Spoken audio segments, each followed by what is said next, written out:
Bismillahirrahmanirrahim. Assalamualaikum warahmatullahi wabarakatuh. Alhamdulillahilladzi arsala rasulahu bil huda wa dinil haqq liyudhhirahu 'ala dini kullih wa kafa billahi shahida. Asyhadu an la ilaha illallah wahdahu la syarika lahu wa asyhadu anna Muhammadan abduhu wa rasuluhu la nabiyya ba'dah. Allahumma shalli wa sallim wa karim wa barik ala nabiyyina wa syafi'ina ومولانا وقدوتنا وإمامنا محمد وعلى آله وصحبه ومن تبعهم بإحسان إلى يوم الدين أما بعد. Sahabatku jamaah Majelis Keluarga Indonesia yang dirahmati Allah. Alhamdulillah wa syukurlah kita kembali berjumpa di pagi ini. Pagi yang insya Allah penuh dengan keberkahan. Pagi yang di dalam majelis ilmu disebutkan dalam sabda Nabi yang mulia, Allah menurunkan rahmat. Di majelis ilmu pula para malaikat turun untuk mengaminkan doa-doa kita, dan mudah-mudahan inilah kesempatan yang kita bisa manfaatkan untuk makin mendekatkan diri kepada Allah Subhanahu wa taala, dan tentu bersyukur atas semua nikmat yang telah Allah berikan kepada kita. Salawat dan salam tentu senantiasa kita curahkan kepada baginda Nabi kita sallallahu alaihi wasallam beserta keluarganya, para sahabatnya, dan juga mudah-mudahan kita umat di akhir zaman ini umat yang dirindukan oleh Nabi kita Rasulullah SAW, umat yang kelak akan berjumpa dengan beliau dan menikmati lezatnya talal haud yang bahkan diberikan langsung oleh tangan mulia Nabi kita Rasulullah SAW. Sahabatku yang Allah, masih tentang Hisnul Muslim, bagaimana kita mengenali Rasulullah SAW dari berbagai sisi kehidupannya. Dan insya Allah di pagi ini salah satu sunnah yang juga diajarkan oleh Nabi kita SAW adalah bersedekah di pagi hari. Sebagaimana doa yang selalu disampaikan oleh Nabi kita, Allahumma barik ummati fi bukuriha, ya Allah berkahi umatku di pagi harinya. Keberkahan pagi tentu salah satunya diisi dengan amal kebaikan, bukan hanya yang wajib yang kita lakukan, amal-amal sunnah yang tentu makin mendekatkan diri kita kepada Allah Subhanahu wa taala. Salah satunya adalah bersedekah. Dan majlis ilmu menjadi suatu keistiqomahan kita. Alhamdulillah syukurlah di tiap pagi kita berjumpa, bermulazamah dengan para guru kita dan saudara-saudara kita yang soleh-solehah, yang mudah-mudahan ini pula yang menjadi kenikmatan karena saling mendoakan sesama kita. Jadi kalaupun ada jamaah yang sedang sakit atau berhalangan hadir karena berbagai macam masalah, mungkin sakit atau hal yang lainnya, mari kita doakan kalau yang sedang sakit, Allah angkat penyakitnya. Dan kalau yang juga sedang ada ditimpa masalah atau musibah, mari kita doakan juga mudah-mudahan Allah segera memberi mereka, saudara-saudara kita ini, jalan keluar terbaik dari Allah Subhanahu wa taala. Dan di pagi ini alhamdulillah wa syukurlah guru kita juga sudah lebih dulu hadir malah di depan kita ya. Insyaallah tabarakallah. Saya keduluan nih sama saudara Al-Jamari ini. Lebih dulu masuk, Masya Allah. Dan alhamdulillah tema yang sangat menarik, sebagaimana mungkin doa yang selalu kita panjatkan ya. Allahumma as'aluka ridhaka wal jannah wa na'udzubika min sakhatika wan nar. Ya Allah, aku mohon kepadamu ridhamu dan surgamu, kemudian juga aku berlindung darimu dari amarahmu, dari kemarahanmu, dan juga dari neraka-Mu.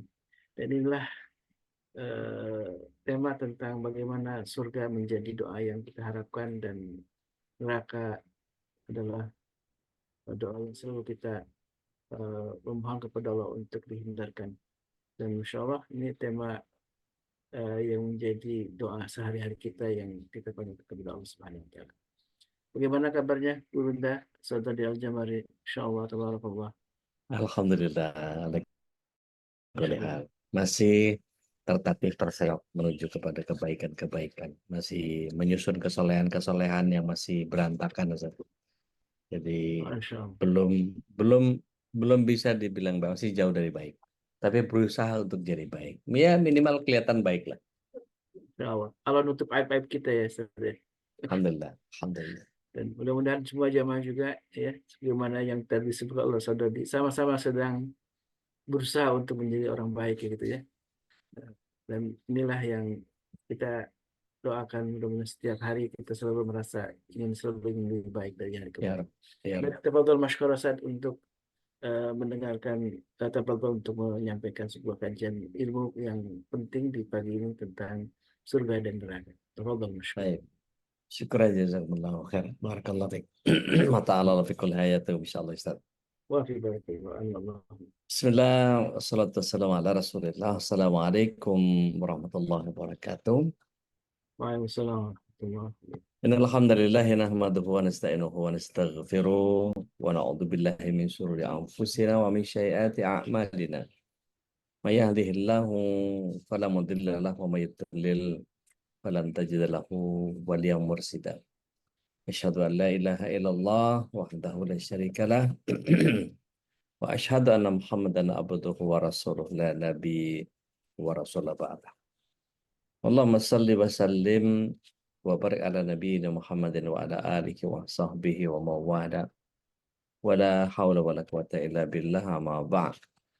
Bapak Ibu yang dirahmati Allah SWT, sahabat MKI dimanapun berada, saya literally amin blue, ya, pakai biru, nyamain logonya MKI ini. Eh, tapi pecinya agak pudar, nggak tahu tahun berapa beli ini. Ala kulli hal. Kebersyukuran adalah sebuah keniscayaan, dan selawat serta salam semoga senantiasa tercurah ke hadirat Rasulullah SAW, berikut para keluarga, sahabat, dan para pecinta risalah dan syariat beliau hingga akhir zaman. Mudah-mudahan kita yang hadir pada kesempatan pagi hari ini bisa menjadi bagian dari golongan orang-orang yang mendapatkan syafaat beliau kelak di akhirat. Amin. Allahumma amin. Kalau sering kita mendengar bahwa para sufi gitu ya, mengatakan bahwa nggak usah kita minta surga, nggak usah kita minta dijauhkan neraka, karena kita ini asal mendapatkan cintanya Allah, terserah Allah mau taruh kita di mana. Tetot gitu ya. Jangan. Permintaan Rasulullah SAW kepada Allah itu justru menandakan bahwa kita harus minta surga, menjauhkan dari neraka. Tentu ini bahasan yang tidak bisa satu kali duduk tuntas. Ini akan menjadi serial yang panjang. Saya membahas bab surga ini di pengajian Al-Hidayah di Karawaci. Itu sudah nggak tahu, saya masuk tahun yang kedua kalau nggak salah, sebulan sekali. Jadi kalau sebulan sekali tahun yang kedua ini sudah berarti udah masuk 24 pertemuan. Jadi kalau kita kemudian menghadirkan rasa yang harus terus-menerus meminta kepada Allah Tabaraka wa Ta'ala, gitu ya. Kan kalau kita lihat statusnya ketua pembina kita, Mas Helok, ya, ada doa Allahumma ajirni minanna, gitu ya. Soalnya kalau dibaca itu dalam sebuah hadis, gitu ya. Kalau kamu selesai sholat subuh, baca doa berikut. Ini hadis dari Abu Daud, dari Ibnu Hibban, jalurnya dari Al-Harits bin Muslim, dari bapaknya, Muslim bin Harits At-Tamimi, secara marfu. Allahumma ajirni minan nar 7 kali. Ya. Jika pada hari itu kamu mati, maka Allah menetapkan kamu bahwa kamu jauh dari neraka. Kalau kamu selesai sholat maghrib, ucapkan doa ini sebelum kamu berbicara dengan orang lain. Allahumma ajirni minan nar. Ustaz, kalau saya dengar biasanya imam suka baca Allahumma ajirna. Iya, beliau nggak egois. Beliau ingin kita semua yang jadi jamaahnya didoain juga. Allahumma ajirna minan nar. Jadi kalau malam itu mati, maka Allah tetapkan bahwa kamu jauh dari neraka. Ini hadisnya kalau dipelajari oleh Syekh Syuaib Al-Arnaud, dikatakan bahwa sanad hadis ini dhaif. Ya, Muslim bin Harits dinilai majhul atau disebut sebagai perawi yang tidak dikenal oleh Imam Ad-Darqutni. Sementara penilaian beliau sebagai sikoh, perawi yang terpercaya, tidak dianggap dari selain Ibnu Hibban. Jadi Ulama beda pendapat tentang namanya dan nama bapaknya. Ini dalam ta'liqnya Musnad Ahmad kalau kita mau pelajari Takhrijul Hadis dan Mustalah Hadis. Jadi hadis ini juga dinilai lemah dalam kitab Silsilah Al-Hadis Ad-Dhaifah, ya, kumpulan hadis dhaif. Tapi begini, kita tidak perlu resah karena ada hadis sahih yang semakna yang bisa kita amalkan. Jadi dari Anas bin Malik, Rasulullah SAW menyatakan bahwa siapa yang meminta surga 3 kali, maka surga akan mengatakan, ya Allah masukkan dia ke dalam surga. Barang siapa memohon perlindungan dari neraka 3 kali, maka neraka akan berkata, ya Allah lindungilah dia dariku. Dan hadis ini dinilai hasan oleh Syekh Syuaib Al-Arnaud. Dinilai sahih juga oleh Imam Al-Albani. Jadi kalau kita perhatikan hadis yang tadi itu bersifat umum. Artinya tidak ada doa yang khusus. Sehingga kita bisa meminta surga dengan kalimat sesederhana apapun. Allahumma nas'alukal jannah wa na'udzubika minan nar, boleh. Ya, bisa juga dengan bahasa yang kita pahami, ya. Rabbana atina fid dunya hasanah wa fil akhirati hasanah wa qina adzabannar, boleh. Itu bahkan mencakup keseluruhan doa, bahkan semua aspek masuk ke situ. Maka kemudian ketika kita pakai bahasa Indonesia gitu, ya Allah aku mohon surga, lindungi aku dari neraka. Itu juga boleh saja. Nyari Sunda getiasa, ngetika calingi monggo, gitu. Cakap ong kita galo, gitu. Eh, boleh belum, gitu. Atau you can use any language yang sekedar kita meminta kepada Allah saja, bahkan itu dibolehkan. Nah, bagaimana batasan waktu dan tempatnya? Kapan saja tidak ada, sehingga kita bisa bacanya kapanpun, dimanapun. Kalau disebutkan batasan angka yaitu 3 kali, artinya Rasulullah SAW itu seringkali mengutarakan sesuatu, itu biasanya ada keutamaan. Artinya kalau dibaca 3 kali, maksimalnya pasti tanpa hitungan ya. Jadi kalau kita kemudian memahami bahwa doa-doa ini menjadi sangat luar biasa gitu ya, dan eh, meminta surga dan ridho Allah, itu bagian yang kemudian kalau kita baca beberapa kitab gitu ya, misalnya Bulughul Maram gitu ya, dalam beberapa syarah Bulughul Maram itu kalau kita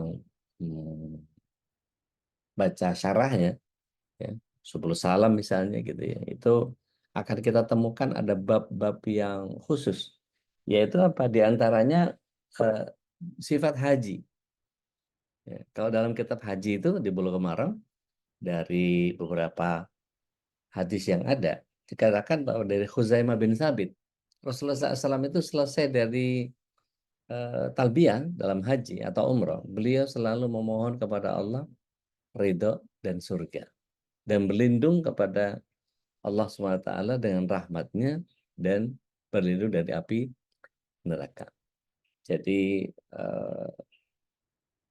ketika diminta oleh Rasulullah SAW itu begitu berdoa minta Allah ridho dan surga, serta berlindung dari rahmat Allah dari neraka.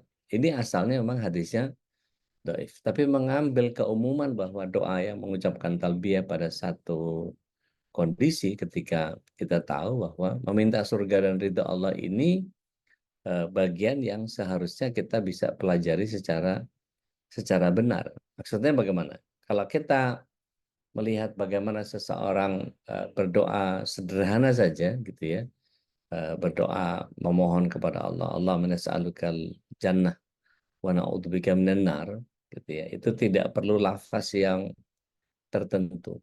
Sehingga ketika amal ibadah kita yang kita lakukan sudah pasti surga ini menjadi hal yang paling didamba gitu ya. Nah, maka ketika kita melihat eh, ada banyak orang yang selain doa masuk surga ini, Syekh Umar Sulaiman Al-Ashqar, beliau menyatakan bahwa Allahumma ini as'alukal jannah wa na'udzubika minan nar, ini doa yang paling sering kita bisa amalkan setiap hari. Tentu tidak hanya doa ya, tapi diiringi juga amal ibadah, menjalankan perintah Allah dan menjauhi larangan. Nah, ini yang perlu kita bahas, bahwa permintaan kita terhadap apa yang Allah Subhanahu wa taala berikan di dalam surga itu adalah bagian yang setiap kita harus punya orientasi paling awal. Mari kita lihat sama-sama di surat 28 ayat yang ke-77. Allah Subhanahu wa taala meminta kita untuk berorientasi kepada surga terlebih dahulu. Ya, jadi apapun yang kita lakukan, apapun yang kita kerjakan, maka pastikan setiap kali adalah bagian yang kita biasakan diri untuk kemudian meminta surga itu kepada Allah Tabaraka wa Ta'ala.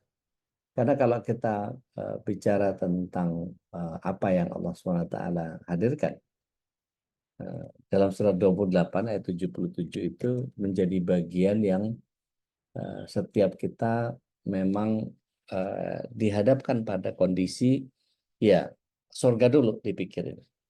Tetapi ada perimbangan di surat 28 ayat 77. Itu Allah SWT menyatakan, A'udzubillahi minasyaitonirrajim. Wa bataghi fima ataqallahu daral akhirah wa la tansa nasibaka minad dunya. Raihlah apa yang Allah SWT sediakan di negeri akhirat, tapi jangan lupakan bagian yang ada kenikmatan di dunia. Jadi boleh kita menikmati keduniaan, tetapi jangan lupakan bagian yang ada di akhirat itu sebagai orientasi paling awal. Maka kalau kita perhatikan satu demi satu, ada walau alam ya, ada sekitar banyak sekali ayat-ayat Allah yang menggambarkan tentang surga ini. Salah satu contoh yang paling sederhana adalah surah Al-Baqarah 25 misalnya. Allah SWT bahkan menyatakan bahwa wabasyiril ladzina amanu ya, wa amilus shalihat, dan berikan kabar gembira kepada mereka yang beriman dan berbuat baik. Apa itu? Mereka disediakan surga yang mengalir sungai-sungai di dalamnya. Setiap mereka diberi rizki, buah-buahan dalam surga itu. Inilah yang pernah diberikan kepada kami dahulu. Artinya buah-buahan yang serupa itu ada di dalamnya. Gitu. Nah, ini bagian yang kemudian disampaikan metaforanya oleh Allah Subhanahu wa taala. Begitu juga dengan ini, kalau kita perhatikan banyak sekali persoalan-persoalan yang kemudian ada banyak sekali ayat yang kemudian kita perhatikan, misalnya mukaddimahnya surah Tur gitu ya. Surah Tur itu di surah 52 ayat ada sekitar 49 ayat. Ini ayat-ayat Makkiyah, diturunkan sesudah sajadah. Dinamakan Tur, bukit. Diambil dari perkataan Atur yang ada dalam ayat pertama di surat ini. Ini dimaksud adalah Bukit Tur Sina, ya, di semenanjung Sinai, di mana tempat Nabi Musa alaihissalam menerima wahyu dari Arabnya. Isinya apa? Tentang keimanan, keadaan orang kafir dalam neraka, dan keadaan orang beriman dalam surga. Dan ini bukti kekuatan dan keesaan Allah ketika setiap orang bertanggung jawab terhadap apa yang diperbuatnya masing-masing. Sekalipun demikian, bapak dan anak mereka akan dikumpulkan Allah dalam surga kalau keduanya sama-sama mengikuti dalam keimanan. Kita sudah sering bahas di ayat 21 nih, surat 52 ini, bahwa setiap orang yang beriman pasti akan dikumpulkan dengan anak cucu mereka yang mengikuti mereka dalam keimanan. Ada yang menarik di ayat itu, di bagian akhir ayat Allah SWT menyatakan kullu mri'in bima kasaba rahin.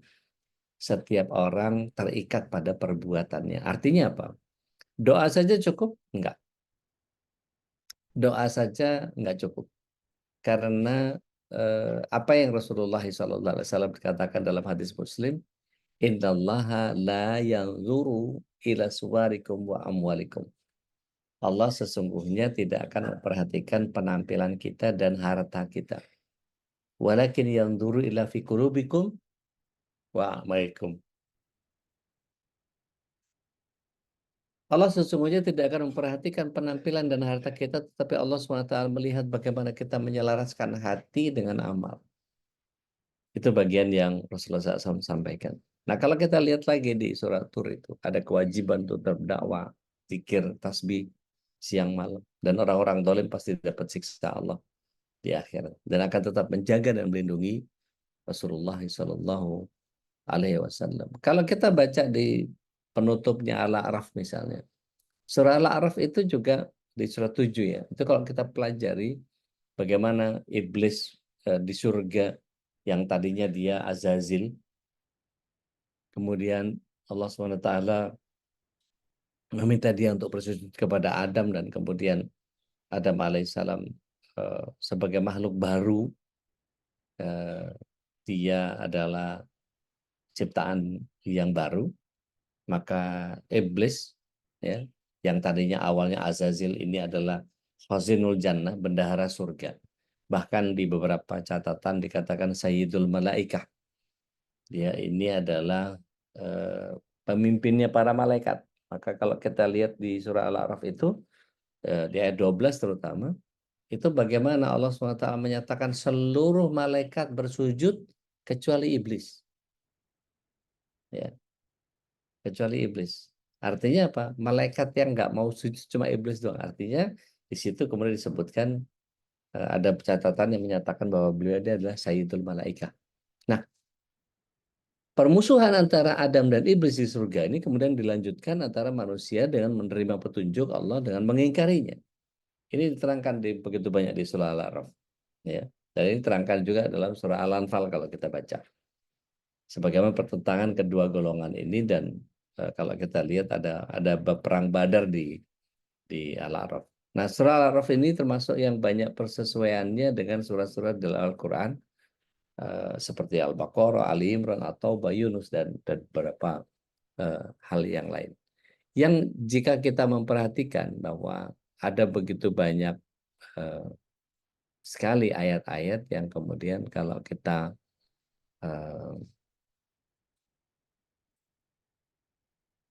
Al-Mursalat misalnya, ya kalau Al-Mursalat sama An-Naba itu menerangkan azab yang akan diderita oleh orang-orang yang menolak kebenaran di bawah Rasulullah SAW, sebagaimana azab yang disampaikan oleh orang-orang terdahulu, ya, yang menolak kebenaran dibawa oleh Rasulnya.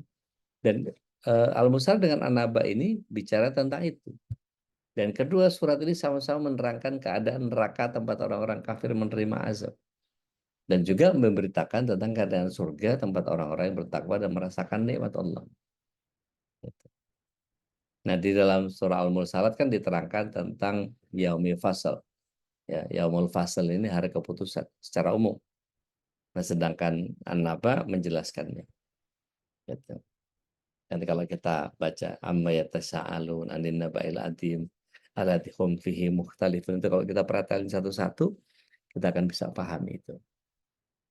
Di penutupnya Al-Haqqah, ya, surah Al-Haqqah, itu juga disebutkan dua golongan manusia pada hari kiamat itu, ahli surga yang menerima kitab sebelah kanan dan ahli neraka yang menerima kitab dari sebelah kiri. Al-Ma'arij menerangkan sifat kedua golongan itu.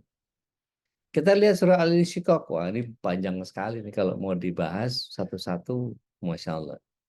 Al-Insyiqaq, surat 80 berapa? 84. Ya, tolong koreksi saya kalau keliru.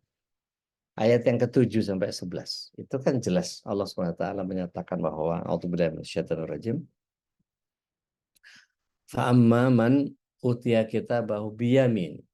Maka akan ada masa di mana ada orang yang menerima kitab amalnya dengan tangan kanan. Fasawfa yuhasabu hisaban yasira. Maka orang ini akan mendapatkan hisab yang mudah. Wa yanqalibu ila ahlihi masrura, dan kemudian dikembalikan kepada keluarganya dengan penuh kegembiraan. Hanya satu tempat kegembiraan, yakni surga, yang kita minta kepada Allah SWT supaya kita masuk ke dalamnya. Terusin ayatnya 9, 10, 11. Wa amma man utiya kitabahu wara'a dhahri. Dan ada orang yang kemudian akan menerima kitab amalnya itu di tangan kiri, dipelintir di punggungnya. Fasaufa yadha'u thubura. Maka dia katakan, Masya Allah, celaka saya. Sakit yang luar biasa. Kemudian nggak panjang cerita, ayatnya juga pendek, wa yasla sa'ira. Maka dia dibebesin ke neraka sa'ir. Neraka sa'ir itu adalah palungnya jahanam. Jadi sudahlah jahanam itu paling dasar, masih ada palungnya lagi. Waliyadzubillah. Kalau kita baca surah Al-Qiyamah itu juga sama. Ya, huru-hara hari kiamat, azab yang dialami orang kafir ketika itu, dan juga surga yang ada di bagian penjelasan itu.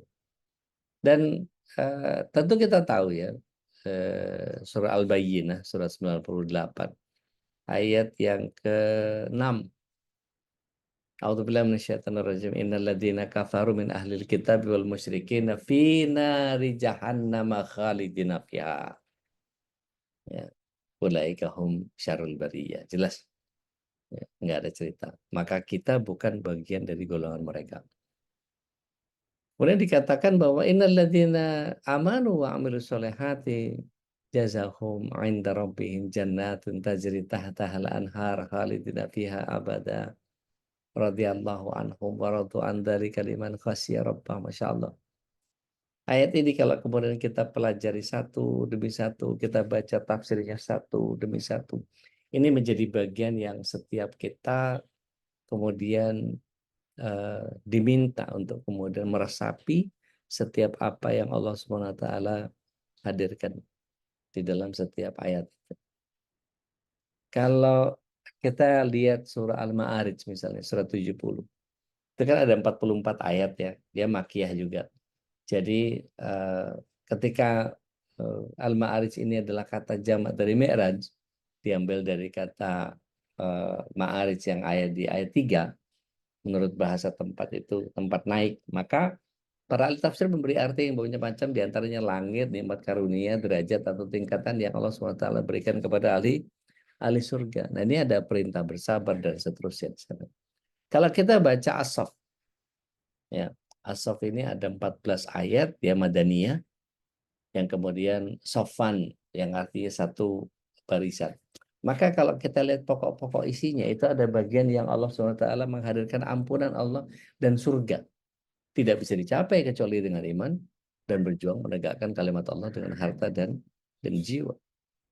Dan ada begitu banyak ayat yang lain yang kalau kemudian kita di As-Saffat, di surah Shad, di banyak sekali, Masya Allah.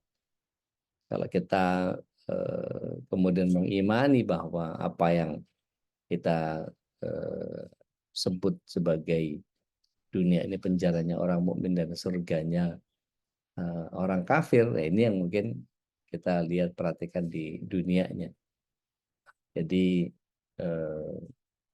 mungkin supaya kita bisa masuk dalam sebuah diskusi yang agak lebih panjang, silakan surat 2 ayat 214 Allah SWT menyatakan bahwa apakah kamu mengira bahwa kamu akan masuk surga padahal belum datang kepadamu cobaan sebagaimana halnya orang-orang terdahulu sebelum kamu. Mereka ditimpa malapetaka, kesengsaraan, diguncangkan dengan bermacam-macam cobaan sehingga berkatalah Rasul dan orang-orang yang beriman bersamanya, bilakah datang pertolongan Allah? Ya. Maka dikatakan inna nasrullahu qarib. Sesungguhnya pertolongan Allah sama dekat. Begini Bapak Ibu yang dapat Allah SWT calon penghuni surga semuanya. Apa yang terjadi pada saudara kita Syekh Ismail Haniyah ya kemarin? Syahid beliau, insya Allah. Ketika perjuangan beliau bersama keluarganya, bersama seluruh kawan-kawan di Hamas, yang kemudian menjadi menarik adalah bagaimana mereka selalu berusaha untuk mengandalkan Allah karena satu tujuan, yakni surga. Kemarin saya sempat singgung bahwa perempuan-perempuan Palestina itu dibenci oleh orang-orang Yahudi. Kenapa? Karena ideologi mereka begitu kuat. Nggak mempan dikasih barang branded mereka. Kalau kita lihat di Palestina nggak ada barang-barang branded. Nggak tergiur mereka. Mau pakai tas apa saja nggak ada masalah. Mau pakai jilbab apa saja nggak masalah. Pokoknya nutup aurat. Mau pakai kain karung, mau terpal, mau apapun. Pokoknya nutup aurat nggak penting. Nggak penting merek apa, nggak penting brand apa, segala macam dan seterusnya. tapi yang penting bagaimana mereka bisa bermanfaat buat dirinya, buat suaminya, buat anaknya, buat agama Allah, itu yang terpenting. Sehingga kalau kita lihat perempuan Palestina ini sangat dibenci oleh Yahudi, diantaranya ideologinya adalah orang-orang ini pendek pikirannya sampai surga saja. Nggak ngebayang mereka akan melakukan ini itu apa segala macam yang aneh-aneh gitu, nggak.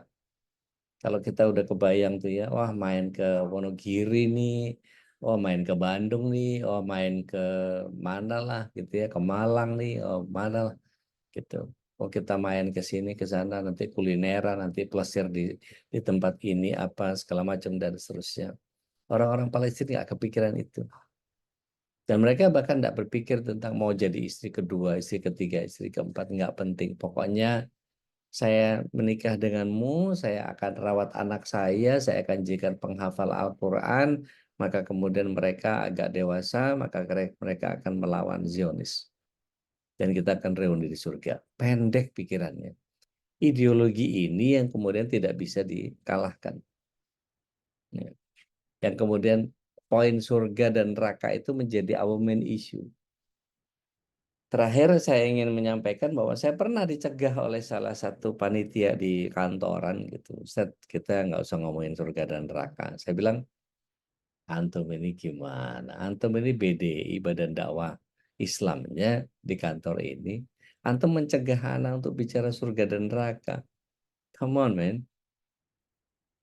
Hell and heaven itu our main issues.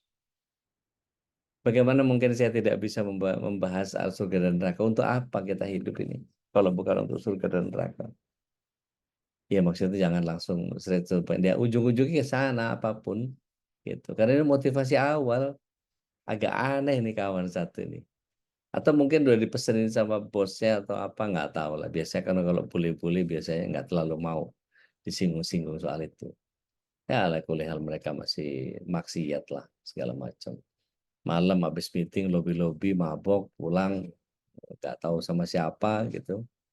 Supirnya suka cerita apalah segala macam dan seterusnya. Kemudian datang buka speech acara, kadang-kadang buka bersama, ikutan buka gitu ya, pengen ngambil bagian bahwa ini adalah budi baiknya dia lah apa segala macam, nggak ada urusan gitu. Ada bos nggak ada bos tetap buka puasa gitu. Gitu. Baik, mudah-mudahan eh, bagian pengantar tentang menuju kepada bagian yang kita mohonkan, surga dan menjauhkan diri dari neraka ini harus berikut dengan konsekuensi. Apa yang kita lisankan, kita iringkan dengan pekerjaan. Supaya kita bisa interaksi agak panjang, saya serahkan lagi mikrofon ke Ustadz Khalis. Mudah-mudahan kita bisa, paling tidak setengah jam ke depan kita bisa ngobrol tentang konsep ini. Apa sih yang ada di kepala kita? Karena kalau kemudian banyak orang mempelajari, jangan minta surga, kita minta cintanya Allah aja, nggak bisa. Rasulullah SAW nyontoh ini begitu. Bahkan ketika kita tahu bahwa Rasulullah SAW itu di putaran tawaf selalu menyertakan doa sapu jagat ketika berhadapan dengan eh, rukun Yamani dengan Hajar Aswad. Dan itu selalu senantiasa Rabbana atina fid dunya hasanah wa fil akhirati hasanah wa qina adzabannar. Wallahu a'lam bishawab. Saya kembalikan lagi ke Ustaz Khalid. Supaya tafadhol Mas ya Ustaz. Masya Allah, tabarakallah, jazakallah khairan. Eh, Doa tidak hanya dilisankan, tapi Ya, dilanjutkan dengan saya, tindakan. Ini sebuah saya. kata penutup yang begitu menggugah ya. Semuanya itulah yang harusnya kita lakukan. Kita berdoa minta surga, tapi amalan kita justru jauh dari amalan ahli surga gitu ya. Jadi inilah saling mengingatkan kita semua. Mari kita sama-sama saling mengevaluasi diri kita, muhasabah. Dan hasibu anfusakum qabla an tuhasabu gitu ya, kata Umar bin Khattab radhiyallahu anhu. Hisablah dirimu sebelum dihisab nanti ya yang sesungguhnya. Dan inilah salah satu menghisab kita ya, kita coba saling interaksi. Tadi ada waktu yang cukup panjang nih, eh, sampai jam enam tiga Setengah tujuh. puluh ya, karena Ustaz Dodi ada biasanya ada majlis nih di Ya, hari ada kelas. habis ini. Jadi kita siapkan pertanyaan, silahkan, mumpung guru kita hadir di tengah-tengah kita, sama kita untuk saling berbagi rahmat dengan penjelasan tentang bagaimana doa kita untuk memohon surga kepada Allah Subhanahu wa taala. Dan mintalah surga yang paling tinggi ya kata Rasulullah SAW ya Ustaz ya. Iya, Yaitu surga setidaknya kalau Firdaus itu ya. nyasar-nyasar, iya, nyasar-nyasar agak-agak ke bawah gitu masih surga juga gitu. Dari surga juga ya. Tapi surga yang tertinggi ya, surga Firdaus. Dan eh, kan surga itu begitu banyak diceritakan dalam Al-Quran Ustaz ya, tentang Nah, profilnya gitu ya. Tentu ya, ini tidak mungkin menggambarkan yang sesungguhnya. Tapi sebenarnya apa misi Allah Subhanahu wa taala ketika menjelaskan, ini pertanyaan langsung dari saya sambil menunggu yang lain gitu ya. taib, taib. Kenapa Bismillah. Allah begitu menjelaskan detil-detil surga itu, di situ ada bidadari gitu ya. Ya, Mungkin para ibu pros kenapa tidak ada bidadari? Kemudian di situ ada Bismillah. sungai-sungai, ada Ya, buah-buahan, ada eh, yang lain sebagainya, itu kenapa Ustaz? taib. Bismillah. Salatu wassalamu ala Rasulillah. Ada banyak orang berspekulasi tentang mengapa Allah SWT seolah memberikan metafora yang begitu indah. Ada sebagian orang-orang yang sinis, orang-orang orientalis menyatakan bahwa itu kan mereka karena tinggal di Arab, gurun pasir yang gersang, sehingga susah mau cari sungai, mau cari buah-buahan, mau cari apa segala macam. Sehingga itu buat mereka menjadi sebuah surga. Jadi kalau ada buah-buahan, ada sungai-sungai, di mana pohon-pohon segala macam itu makanya kemudian kalau kita lihat di sini gitu ya, kenapa orang-orang Arab itu tinggalnya banyak di puncak karena dingin gitu ya, nggak panas kayak di Arab gitu ya. Terus kemudian pepohonan rimbun gitu. Terus apa mojang-mojang periangannya gitu ya, itu cantik-cantik gitu. Konon katanya begitu. Nah, tapi ini kan bagian yang kemudian kalau kita lihat sesungguhnya Allah SWT mendesain surga itu dengan padanan yang sejatinya kalau kemarin kita pernah bahas diciptakan keindahan pada perempuan-perempuan, anak-anak, harta, emas, perak, bahkan tumpukan tumpukan emas dan perak itu membuat kita menjadi menyenangi itu gitu. Dan kemudian nanti juga akan diberikan apa bidadari yang bermata jeli yang baru pertama kali itu kita yang dilihat. Jadi tidak pernah membandingkan. Ini betul-betul Allah ciptakan hanya untuk kita gitu. Tapi jangan lupa kalau misalnya antum tadi katakan kenapa ibu-ibu selalu ngiri dengan bapak-bapak punya 72 bidadari. Jangan lupa mereka dinyatakan oleh satu hadis para wanita yang solehah itu punya pembantu di kalangan bidadari itu sekitar 50.000. Ustaz. Bahkan ada catatan menyatakan 80.000 pembantu dari kalangan bidadari. Itu pasti sangat sibuk sekali 80.000 pembantu itu kira-kira kalau misalnya leyeh-leyeh terus rambutnya dikerembat satu lembar satu bidadari itu kayaknya pasti sibuk banget itu.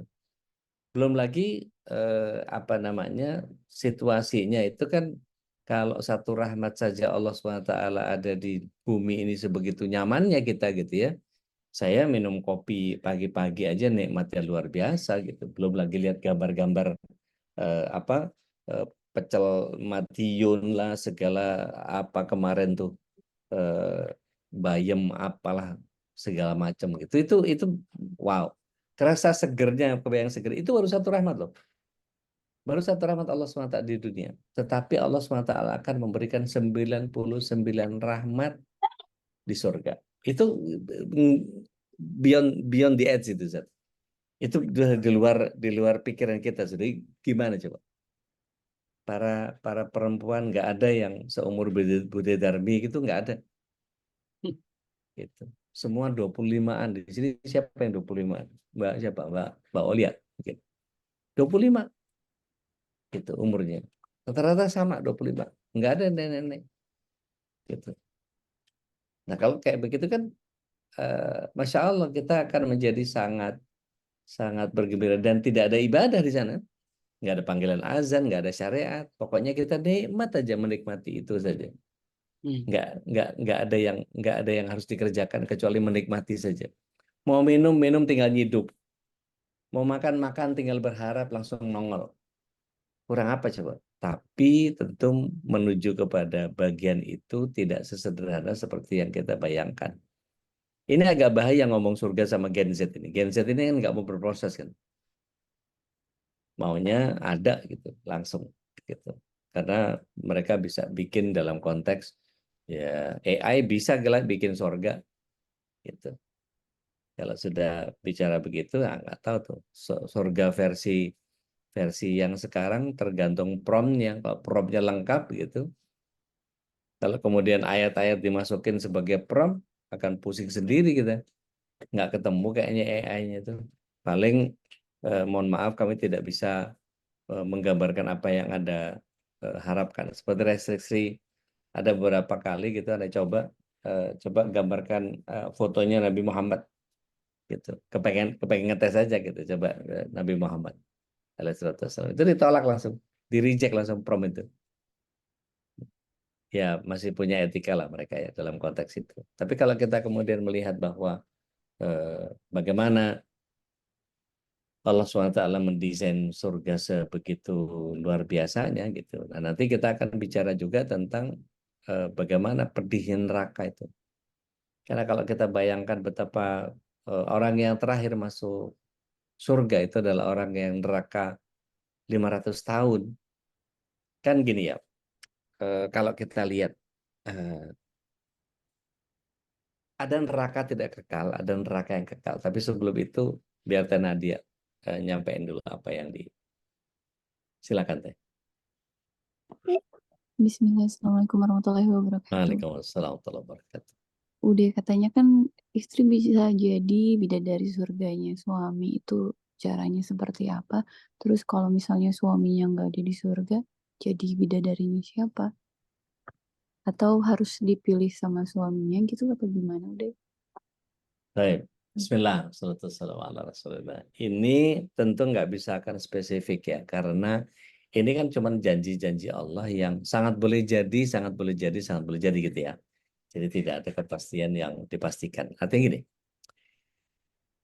kalau kemudian perempuan itu bisa jadi bidadari surga, sebetulnya enggak. Bahkan bidadari surga itu ngiri sama wanita yang solehah.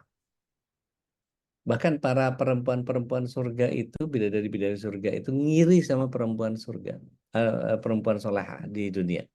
Kenapa? Karena perempuan yang solehah punya ibadah. Perempuan yang solehah punya kesabaran. Perempuan yang solehah punya tata kelola dalam pikiran dan perasaannya. Perempuan yang solehah punya ulur tarik dalam persoalan hati dan rasa. Perempuan yang solehah, dia akan lebih mendahulukan kecintaannya kepada Allah ketimbang hawa nafsu. Sehingga ketika dia di surga nanti, dia akan menjadi permaisurinya suaminya. Gitu ya. Tentu kalau misalnya kita lihat, Ibunda Khadijah kan suaminya 3, Ustaz. Yang mana? Tentu yang paling soleh di antara mereka. Maka pasti Ibunda Khadijah bareng sama Ibunda Khadijah ini bareng sama Rasulullah SAW. Dari antara 2 suaminya yang sebelumnya. Maka kalau para istri mendapatkan privilege yang seperti itu, maka menjadi sangat luar biasa karena konsepnya tidak sama seperti apa yang ada di dunia. Nanti konsep kesenangan itu berubah. Gitu. Konsep kesenangannya, konsepnya berubah. Karena begini, dalam kitab yang kemarin saya ngobrolin ke Teteh, Azabul Qabri Naimul Qabrinya Syekh Ashraf Abdurrahman dengan Rahim, itu dikatakan bahwa manusia itu akan berjalan di kehidupan sejati ini 3 fase. Fase dunia, dia hanya dihukumi jasadnya saja. Ruhnya ikut ketika di dunia. Ketika di alam barzah, ketika di alam kubur, maka yang dihukumi adalah ruhnya. Jasadnya enggak. Kalau tadi jasadnya saja, ruhnya ikut. Kalau di barzah, ruhnya yang dihukumi, maka jasadnya ikut. Nanti ketika sangkakala yang kedua, kalau kita lihat surat 2 ayat 28, itu Allah SWT akan menghidupkan kembali semua orang yang mati, dan kemudian sangkakala yang kedua ditiup oleh Israfil, dan kemudian setelah itu semuanya dibangkitkan oleh Allah Tabaraka wa Ta'ala dalam keadaan yang begitu luar biasa, yakni akan Allah SWT kumpulkan kita dalam keadaan yang betul-betul luar biasa. Nah, pada saat dikumpulkan di eh, alam akhirat itu, maka konsep keduniaan yang jasad dan konsep barzah yang ruh dijadikan satu, alias ruh dan jasadnya dihukumi bersamaan pada saat di akhirat. Tapi dengan jasad yang baru. Sehingga pasti berbeda. Tidak berpakaian, pakaiannya pun nanti akan diberikan di surga ketika masuk ke surga, kemudian kita akan diberikan pakaian sutra setelah Nabi Ibrahim. Gitu. Dan tidak ada pandangan negatif atau buruk atau syahwat yang berlebihan kepada aurat-aurat yang ada surga itu. Gitu. Nah, kalau sekarang kita tutupin pakai penutup aurat, pakai hijab segala macam gitu ya. Tutupin pakai baju supaya jerawatnya sama tai lalat yang banyak itu nggak kelihatan gitu. Nah, di sana itu badan kita dengan tubuh yang sempurna akan dijadikan oleh Allah SWT. Nggak ada keriputnya, nggak perlu anti serum, nggak perlu pakai SPF 60 lah apa segala macam, nggak perlu. Gitu. Jadi apa yang akan dilakukan oleh para istri? Mereka menikmati hidupnya, nggak lagi ngurus suami. Tapi bahwa kemudian ketika dia merasakan bahwa suaminya sebagai penghibur hatinya, maka dia akan membersamai terus suaminya. Pokoknya nikmat aja terus lah. Gitu. Maka balik lagi ke surat 2 ayat 214. Apa pasti akan masuk surga kalau nggak diuji? Makanya kemudian ujiannya begitu luar biasa. Kalau gampang ujiannya dapetnya kipas angin, karena dapetnya surga jadi susah ujian. Gitu. Wallahu a'lam. So, gitu ya Teh. Iya, kalau itu deh. Maka tarik barakallah. Yang lain monggo. Silakan. Bahkan ada yang lain, dan di dalam hadis Nabi SAW juga disebutkan ya, surga itu memang susah digambarkan, Ya, tidak terpikir, tidak terpikir, terbayangkan, bisa tidak didengar. dilihat, betul. Tidak terindah. Jadi apapun yang kalian pikirkan tentang surga, surga nggak seperti itu. Itu langsung buyar bayangan kita itu. Gitu. Meskipun dikasih metafora-metafora yang kecil-kecil sama Allah, di bawahnya mengalir sungai-sungai, buah-buah, wanita bidadari bermata jeli, segala macam. Tapi begitu Rasulullah SAW bilang, tidak seperti yang kamu pikirkan. Kayak apa itu ya? Gitu. Itu menjadi sangat luar biasa. Jadi Dan yang metafora itu untuk motivasi atau memang hakiki juga Ustaz ya? hakikatnya nanti akan dihadirkan oleh Allah Taala. Makanya ada beberapa hadis yang menyatakan barang siapa tidak menikmati taman surga di dunia, maka dia tidak akan pernah mendapatkan taman surga yang sesungguhnya. Barang siapa tidak mendapatkan surga di dunia, maka dia tidak akan mendapatkan surga di akhirat. Artinya memang kita begini, ada satu sugesti yang saya yakini yang ketika beberapa ulama menyepakati itu, yaitu apa? Ketika kita berdoa, ya Allah, aku ingin sesuatu gitu ya. Maka Allah SWT tidak langsung memberikan sesuatu itu kepada kita, akan tetapi Allah akan menghidayahi kita, Allah akan mempekerjakan para malaikatnya, Allah akan memperbudak seluruh makhluknya di alam semesta ini untuk kemudian kita bisa menuju kepada bagian yang kita mintakan itu. Jadi kita akan diupayakan bagaimana apa istilahnya, mestakung ya, semesta mendukung. Jadi seolah-olah kayak semua itu dikerahkan untuk kita semua. Dan itu bagian yang sangat luar biasa ketika kita memahami bahwa coba kita masing-masing kita renungkan. Kapan terakhir Anda merasakan bahwa doa Anda banyak yang terkabul? Pengen ini kabul, pengen ini kabul, pengen ini kabul, pengen ini kabul. Malah kalau banyakkan yang dikabul itu kalau Umar bin Khattab betul-betul ngeri. Jangan kalian terlalu gembira terhadap apa yang Allah berikan kepadamu dengan segera, karena sangat boleh jadi itu istidraj. Kan ngeri banget itu. Padahal kita kepengen dapat sesuatu yang, wah ini mesti milah-milah lagi nih. Mesti meretelin lagi nih. Makanya tazkiyatun nufus jadi penting, sehingga kita tidak terlalu jumawa. gitu. Ketika mendapatkan sesuatu, wah ini karena doa saya. Enggak, bukan. Takdirnya emang Allah hadirkan itu. Maka kalau di surat 57 ayat 23 itu saya sering katakan bahwa jangan ngaku-ngaku rezeki anak soleh kalau kemudian kita mendapatkan sesuatu yang lebih dari apa yang kita dapatkan. Karena sejatinya itu memang terjadi atas izin Allah. Wallahu a'lam. So, monggo yang lain silakan. Silakan. Dan penghuni surga dalam hadis Nabi ini yang paling rendah aja 2 bidadari sebenarnya. Jadi Allah, kan dalam sabda Nabi yang mulia. Allah. Ini baru yang paling rendah itu 2 bidadari ya. Kita aja ribut nih kalau punya istri 1 2. Dan bahkan kalau kita perhatikan, Ustaz,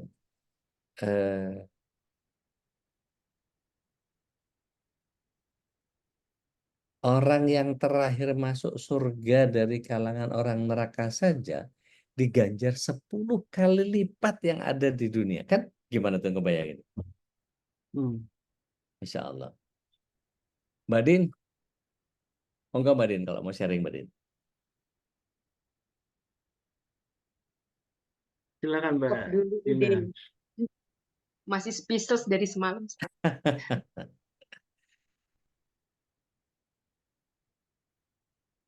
Apa aja kira satu aja lah, satu aja paling enggak. Ketika suami tercinta meninggal. Dari sekian banyak doa yang terkabul tuh satu aja. Dan membuat jadi lebih semangat gitu. Saat itu mungkin apa ya? Yang paling sebentar saya ingat-ingat. Oh, kami dulu memang punya cita-cita pengen one day nggak mau tinggal di ibu kota gitu, nggak mau tinggal di Oke. Jakarta atau Ya, Bekasi ya, gitu. ya. Nah, pas saat ya ayah nggak ada gitu, Allah mudahkan gitu Dina move ke sini gitu, nggak pakai Masya mikir, nggak Allah. pakai apa gitu, Ya. langsung plung aja gitu pindah gitu. Padahal sebelum-sebelumnya udah ayah pengen ngurus mutasi apa segala macem gitu ke Kemenak di Jawa Tengah gitu. Cuman kayaknya ribet gitu, ada aja amanah di sana yang nggak bisa ditinggalin gitu. Yang akhirnya kok kayaknya pas ayah nggak ada gampang gitu. Itu yang satu. Yang kedua terkait rizki gitu. Terkait rizki gitu, Masya Allah gitu Dina didekatkan dengan orang-orang yang lama gitu, yang muncul tiba-tiba yang nggak tahu gitu, mungkin itu cara Allah menghibur Dina gitu ya. Dina diberikan support system terbaik saat itu, sampai Pak Ari Ginanjar pun langsung gitu mensupport Dina dengan memberikan nasihat beliau gitu untuk menguatkan Dina gitu. Terus Ustadz Adi Hidayat gitu, Masya Allah gitu, yang langsung mengirimkan waktu itu apa Al-Quds Al-Hindi itu loh Ustadz gitu, yang waktu itu kan Ustadz Adi Hidayat sedang mengkrit itu gitu di beliau gitu. Masya Allah gitu, kayaknya kok ini orang-orang yang maksudnya yang dulu hanya angan-angan gitu, one day pengen ketemu sama beliau gitu untuk belajar langsung kayak gitu. Kayaknya pas saat itu terjadi tuh kayaknya orang-orang terbaik Allah hadirkan gitu untuk menguatkan gitu. Walaupun hanya dengan doa gitu. Terus belum lagi yang dokter-dokter yang Masya Allah, yang sahabat-sahabat yang udah kayak saudara sendiri di Primaya, itu udah Masya Allah gitu. Di saat Dina cuman ditanya gitu saat itu, Bu Dina mau apa? Cuman mau satu, mau pelukan. Karena sampai saat ayah nggak ada yang meluk saya cuman anak-anak. Karena saat itu karena kami kena COVID juga gitu. Simple things gitu, cuman hanya pengen dipeluk aja, pengen dikuatkan gitu. Tapi Allah mudahkan gitu dengan memakai APD gitu, dokter tersebut gitu, dokter paru, dokter anaknya anak-anak itu ngumpul bareng ngasih surprise kami di kamar, terus meluk kita semua gitu. Masya Allah gitu. Kalau ingat saat itu, andai kan saya bisa videoin, mungkin bisa saya putar gitu. Yang nggak terlupakan. Terus yang puncaknya Dina bersyukur saat itu ada satu opa-opa, karena saat kami diisolasi di Primaya waktu itu, kami tiap everyday itu Dina memang minta setelkan murotal gitu di laptop itu, entah kalau Dina lagi nggak sadar gitu, anak-anak yang mutarkan atau suster yang memutarkan minta tolong gitu. Jadi bener-bener Dina nggak mau itu terputus gitu, selalu murotal itu kalau bisa selalu 24 jam ada gitu. Ada satu opa-opa yang terkena COVID di seberang kamar Dina gitu, beliau Chinese gitu, dan selalu apa ya, dengerin di depan pintu Dina gitu. Beliau non muslim gitu, dan saat kami mau pulang gitu, beliau belum pulang dan beliau udah mengucapkan syahadat dengan dokter Allah. kami gitu.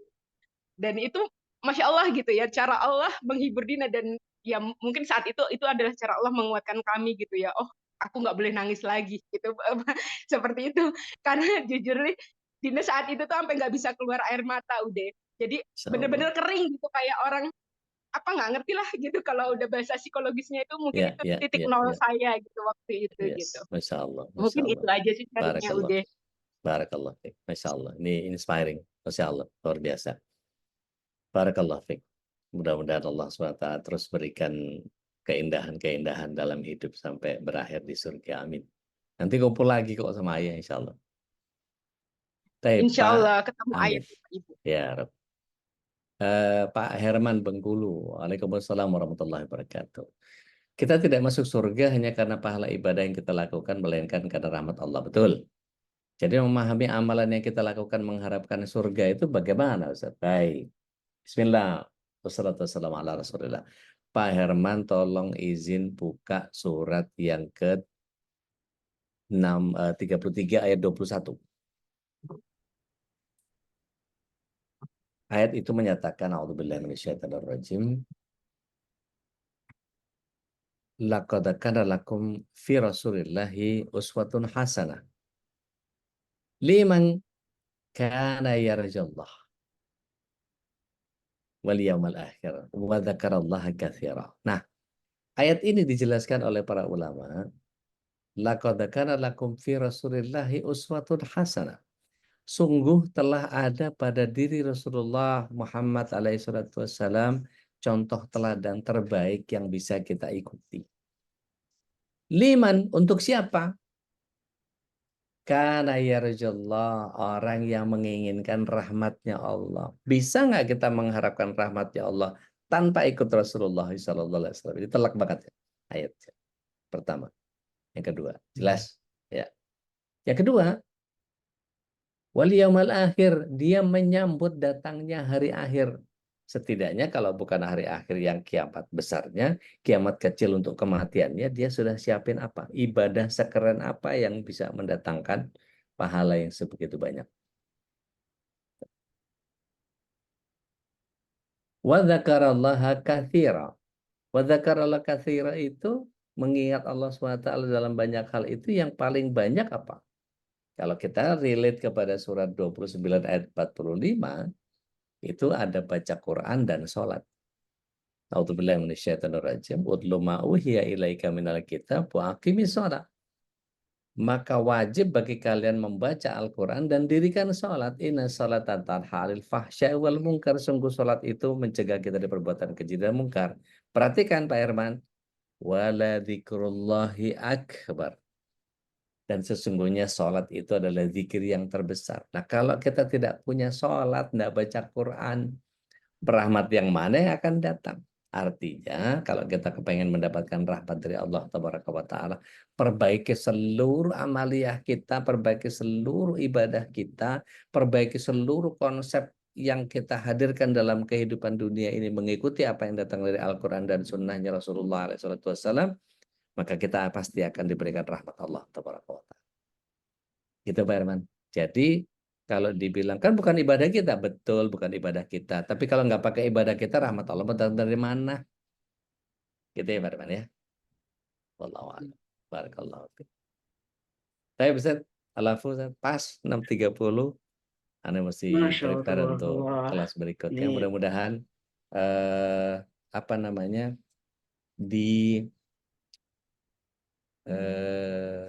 pekan yang akan datang, insya Allah kita akan masih bahas agak lebih rinci tentang apa-apa saja yang kemudian mendorong kita kepada surga dan menjauhkan kita dari neraka. Assalamualaikum warahmatullahi wabarakatuh. Aku qauli hadza astaghfirullah wa lakum billahi bisabil haq. Akhiru da'wana alhamdulillahi rabbil alamin. Mohon izin diri. Assalamualaikum warahmatullahi wabarakatuh. Waalaikumsalam Waalaikumsalam warahmatullahi warahmatullahi wabarakatuh. wabarakatuh. Jazakallah khairan. Kadzalik, Jaza. Oke. Insyaallah tabarakallah. Tema yang sangat Barakallahu. mengingatkan kita ya betapa motivasi utama kita adalah tentu adalah kita berharap semuanya bisa menjadi penduduk surga. Dan ada syarat tentunya yang tidak yang harus kita lakukan. Tadi sebagaimana disebutkan kita dalam hadis Nabi juga disebutkan bahwa bukan amal kita yang memasukkan kita ke dalam surga dan menjauhkan kita dari neraka, tapi adalah rahmat Allah Subhanahu wa taala.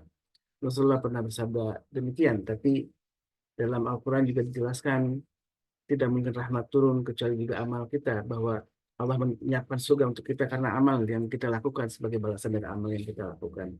Dan itulah sesungguhnya tidak bertentangan, tetap menyatu dalam suatu pemahaman bahwa pada kita memperbanyak amal, karena juga disampaikan oleh Rasul dan oleh Allah dan Rasulnya, fastabiqul khairat, memperbanyak kebaikan, berlomba-lomba untuk melakukan kebaikan, karena dengan itulah maka rahmat Allah akan turun untuk kita.